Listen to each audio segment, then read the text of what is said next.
It began beneath a silent canopy, deep in the Guatemalan rainforest, where ancient stones whispered secrets through the roots of centuries-old ceiba trees. A faint metallic sound echoed. Doctor, Elena Vargas had struck something that shouldn't exist. Buried beneath layers of limestone was a black, glass-like tablet, shimmering with symbols that glowed faintly, even in darkness. What if an ancient civilization left behind a warning, not for their time, but for ours? What if the Mayans had seen something return from the sky? Something we're only now beginning to witness again. And what if their calendar didn't end in 2012, but was counting down to 2025? As Elena lifted the relic into the light, the jungle seemed to hush, as though the earth itself was holding its breath. None of them could have known that the moment the artifact surfaced, the world's magnetic field sensors began to flicker. Thousands of miles away, the next morning the jungle felt heavier, as though something unseen had awakened. The artifact now sat within a field tent, humming faintly, its strange symbols reacting to sunlight. Dr. James Kettering recorded the readings, convinced it was a form of phosphorescent mineral, but Mariana Cruz disagreed. Her translation suggested it wasn't a mineral at all. It was a message. Each glyph corresponded not to words but celestial alignments. As the hours passed, solar data from Kettering's instruments began spiking, mirroring patterns on the stone. Elena stood silent, watching as nature and prophecy blurred into one impossible truth. By midday, readings from across the planet began showing anomalies, fluctuating magnetic fields, erratic compass shifts, and strange electrical pulses echoing the artifact's geometric patterns. Professor Alan Price compared the glyphs to Mayan codices, long dismissed as myth. The words translated to something hauntingly familiar. The sky fire returns when the sun's twin awakens. Elena realized they weren't dealing with prophecy, but memory, an echo from the last time Earth faced this alignment. At dusk, the camp's radio crackled with interference. Luis Ortega, scanning the horizon, reported seeing flashes of light across the treetops, silent, pulsing, and rhythmic. Mariana checked the artifact. Its glow pulsed in sync with the flashes outside. Panic flickered through the team. Kettering recalibrated his instruments, realizing the signal's frequency matched a solar storm traveling toward Earth, days ahead of predictions. The Mayan artifact wasn't passive, it was responding. By night's end, they gathered once more around the artifact, no longer scientists or skeptics, but witnesses. The tablet's surface began to shift, symbols rearranging themselves like living code. Mariana whispered an ancient Mayan phrase, "The sky remembers." And then the power went out. The jungle plunged into darkness except for one remaining light, the artifact's heart, pulsing steadily as though alive. In that moment, Elena knew this was not a coincidence. The countdown had already begun. Back in Guatemala City, the artifact rested under tight security at the National Museum of Anthropology. The air felt heavy with its presence, as if the stone carried an ancient consciousness. Dr. Elena Vargas couldn't sleep. The images from the jungle haunted her. Dr. Mariana Cruz began comparing the artifact's glyphs to codices stored in the museum's restricted archive. What she found made her blood run cold. Identical patterns existed in a codex thought lost centuries ago, describing an event known as the second sun's breath. It spoke of the sky cracking with light, oceans shifting, and the Thulk world trembling under a double sunrise. The exact sequence matched the solar anomalies recorded this week in 2025. Meanwhile, in London, Dr. James Kettering was back in his observatory, staring at streams of solar data cascading across monitors. The readings had spiked far beyond normal solar flare activity. He overlaid the Mayan alignment symbols onto his stellar chart, and the match was almost perfect.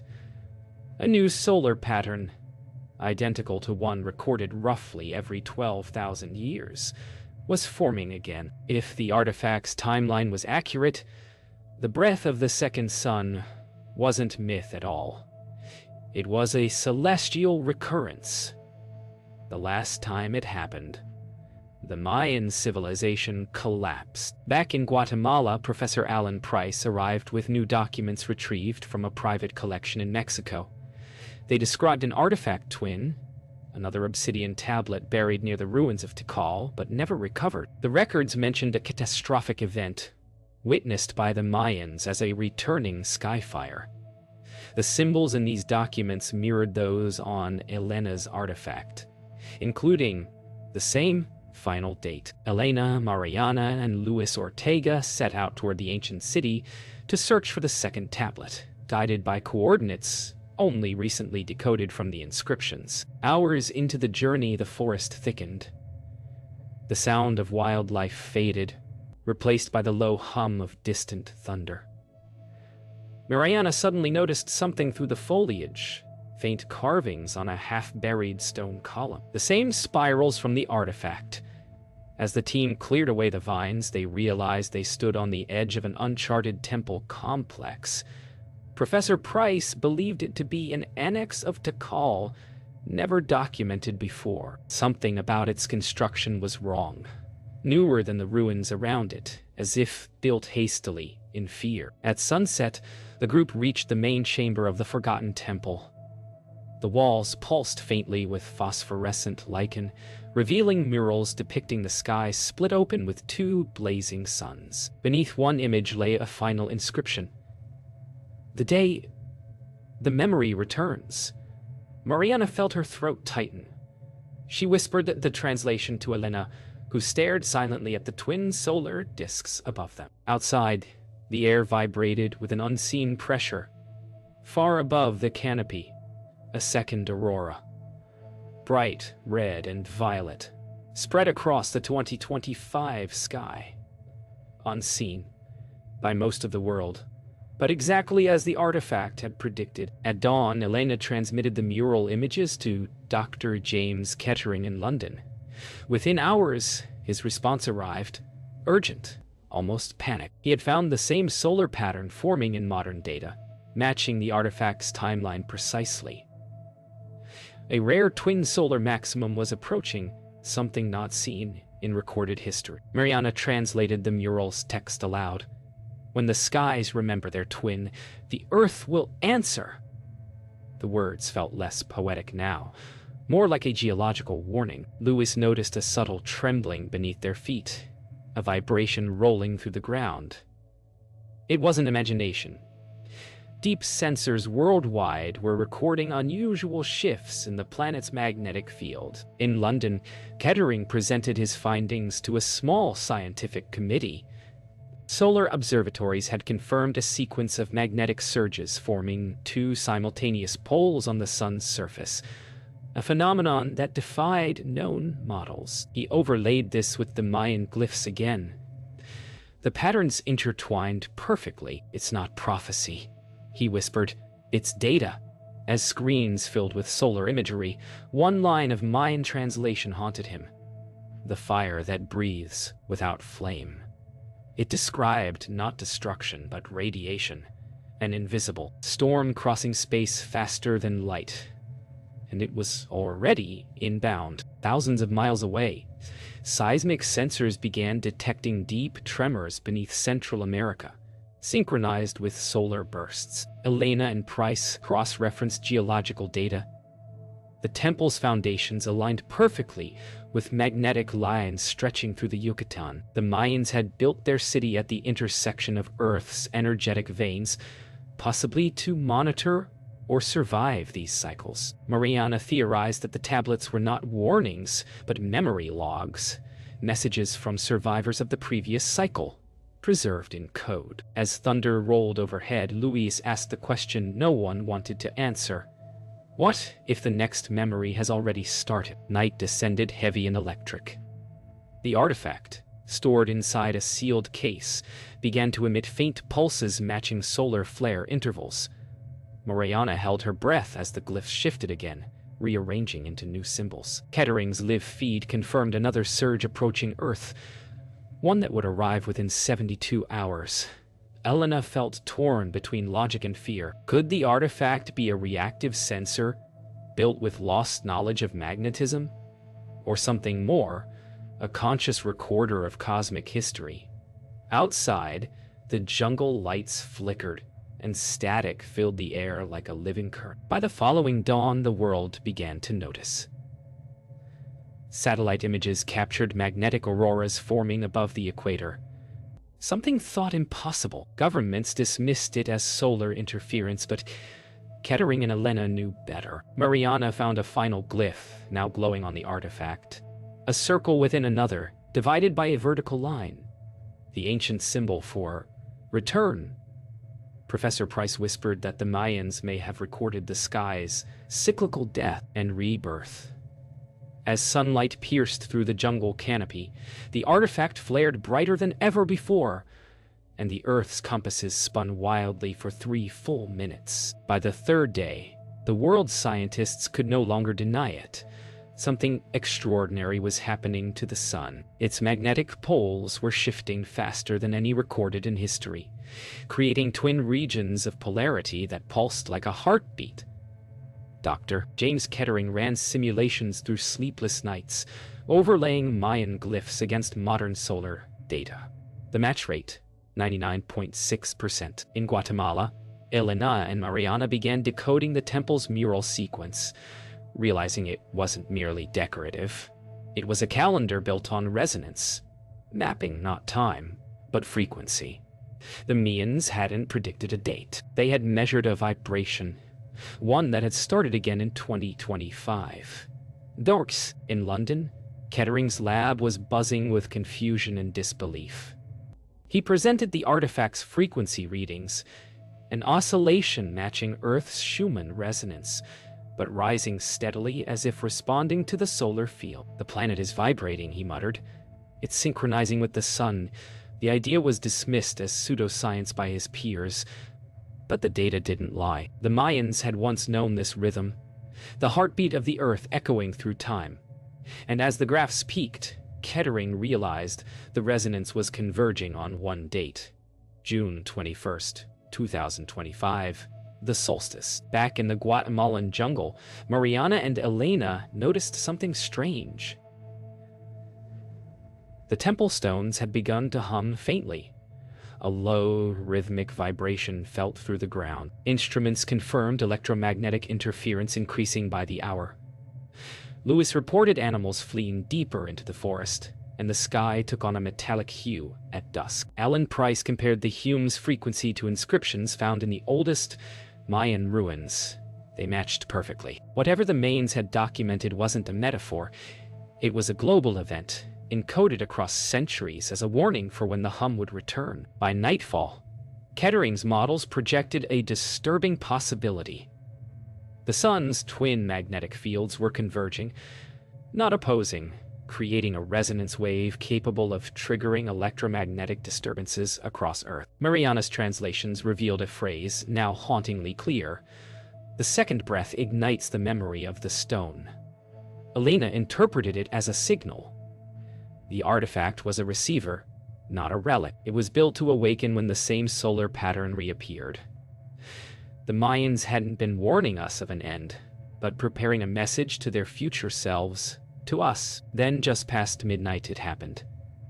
Satellites recorded a colossal burst from the sun, a double-wave emission invisible to the naked eye, but powerful enough to rattle magnetic sensors across the planet. At that exact moment, the artifact flared with blinding white light, projecting a pattern across the temple walls, a map of the stars, shifting as if alive. Mariana fell to her knees, whispering, "They left us the memory of the sky." Elena watched in silence as the projection aligned with the Milky Way's center, revealing a celestial coordinate untouched by human record. Whatever was coming, it was written there, waiting. By morning, reports began flooding in from across the world. Auroras were appearing where they never had before, above the equator, over deserts, even glimmering faintly in the skies of Africa. Power grids flickered, satellite communications failed, and compasses spun with no true north.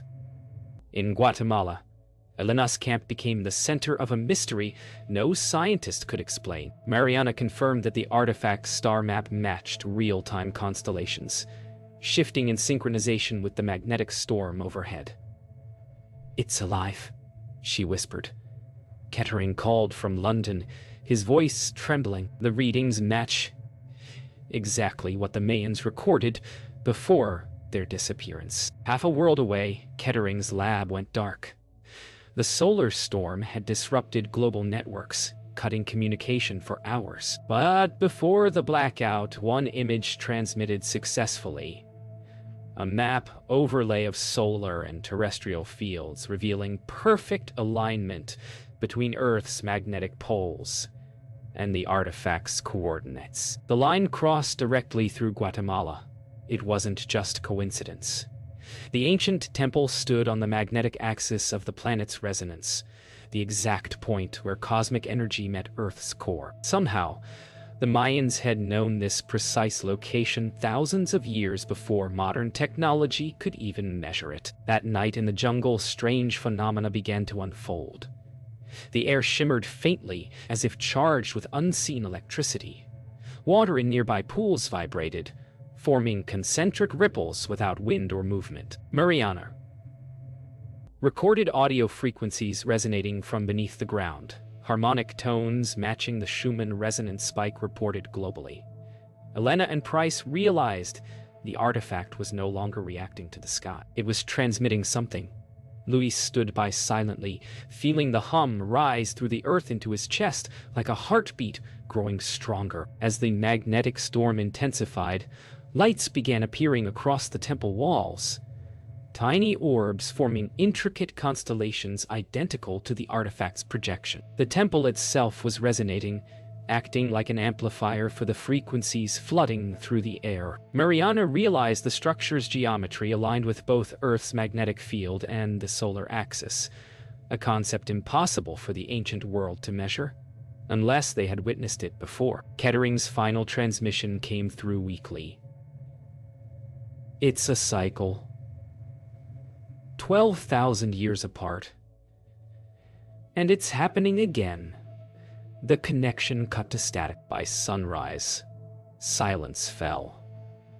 The storm had passed, but the world was not the same. Magnetic poles had shifted slightly. Satellite data showed subtle distortions in Earth's orbit, and the artifact had gone completely dark. Mariana stared at its now lifeless surface, tracing her fingers across the cold glass. Elena realized the symbols on the tablet had rearranged into one final glyph. A spiral leading inward, like a portal. "It wasn't a warning," she whispered. "It was a memory reawakening." As they stepped outside, the jungle glowed softly in the aftermath of the storm. Birds silent, air still, as if the planet itself was catching its breath after remembering something ancient. Within days, the world's scientific institutions went into overdrive. Data from satellites, observatories, and magnetic stations revealed synchronized patterns that defied coincidence. The Mayan coordinates, when mapped, aligned precisely with global zones of magnetic intensity, each correlating with ancient sites: Giza, Stonehenge, Angkor Wat, and Tikal. Dr. James Kettering, still working from a backup generator in London, traced the data backward through millennia and found that the same pattern had emerged roughly every 12,000 years. It was as if Earth's memory reset on a cosmic rhythm, a pulse that civilizations had once known intimately but forgot. In Guatemala, Elena and Mariana received Kettering's encrypted file. It contained seismic overlays, solar frequency comparisons, and a chilling conclusion. The Mayans had predicted the recurrence of a geomagnetic resonance, not destruction but renewal. Mariana whispered. They remembered what the planet does when the sky resets. Professor Alan Price added, Maybe this is how civilizations vanish, not by catastrophe, but by transition. Louise watched as the temple stones faintly shimmered under morning light, the air charged with an unseen energy, as if the planet was still vibrating from what it had just endured. Elena and Price decided to visit a nearby Mayan village, hoping to learn whether oral traditions still remembered the sky fire. The elders spoke of it quietly, a tale of stars singing before a great silence. One elder recited a passage that Mariana translated. "When the world hums, the old light returns." It was a description, they realized, of resonance. A memory encoded in culture, not science. These people had remembered through story what modern civilization had forgotten through progress. For the first time, Elena understood. The mice weren't primitive astronomers. They had mapped consciousness through the cosmos itself. Back in London, Kettering made a final connection that shook him to his core. Ancient ice cores showed spikes in radiation exactly 12,000 years apart, each corresponding to geomagnetic anomalies and solar intensifications. The Mayans, Egyptians, and other civilizations had all documented it differently, as divine events, floods, or skyfire, but they were describing the same cosmic cycle. Kettering stared at his screen, whispering, "It's not prophecy. It's a pattern of memory. The next predicted peak, December 2025. And the artifact's last glyph, the spiral, matched the symbol found in the geological strata of that exact ancient epoch." As night fell over the Guatemalan temple, Elena, Mariana, Price, and Lewis gathered one last time before the artifact. Though it lay dormant, they felt its presence, the silence of something ancient waiting to awaken again. Mariana looked up at the stars and saw faint auroras glowing, even now shimmering in perfect rhythm. "They were trying to tell us," she said softly, "that time isn't moving forward, it's breathing." Elena smiled faintly, understanding at last. The Mayans hadn't predicted an ending in 2025. They had marked a return, a remembrance of cycles repeating through light, sound, and human memory itself. By late November 2025, something subtle yet global began to unfold.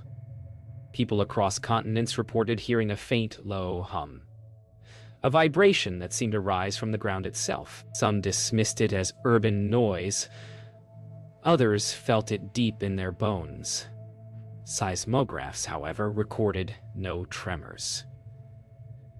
The frequency matched the artifact's final measured resonance before it went silent.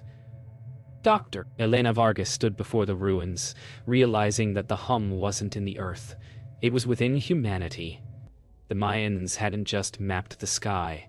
They had mapped consciousness in tune with cosmic rhythm. The event was never an apocalypse. It was an awakening. In London, Dr. James Kettering broadcast his final message to the scientific community. "We have measured the impossible, a frequency connecting life, light, and time. A pulse the ancients recorded before we could name it." His voice trembled as he displayed side-by-side images. The Mayan spiral and the waveform of Earth's new resonance, identical in every curve. "They didn't predict us," he whispered. "They remembered us."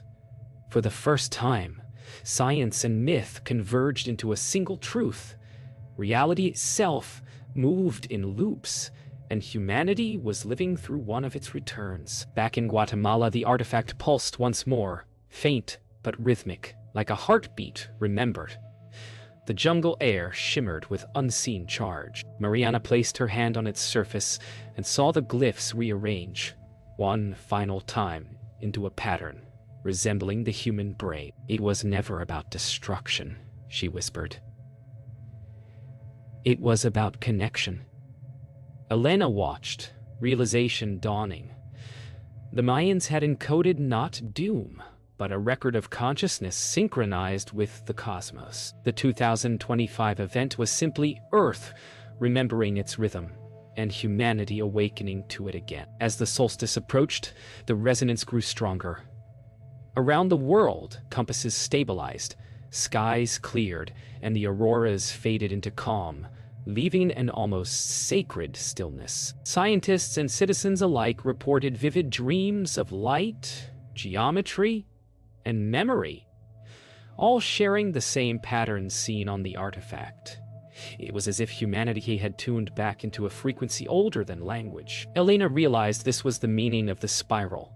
Not a countdown, but a loop of rediscovery. The Mayans hadn't looked forward. They looked inward, leaving behind a message meant for this very moment in 25. On December 21st, 2025, the solstice, the world fell quiet. For 1 hour, magnetometers, seismographs, and satellites registered the same pulse, a perfect harmonic wave circling the globe. Elena and her team stood together at the temple as the artifact glowed once, then went still forever. The jungle wind carried the sound of distant thunder, or perhaps the echo of memory returning home. Mariana looked up and whispered, "We remembered." As dawn broke over the ancient ruins, the earth seemed at peace. The Mayan artifact had not predicted an ending. It had recorded a promise that every cycle, every civilization, and every soul would one day awaken to the rhythm of the stars once more.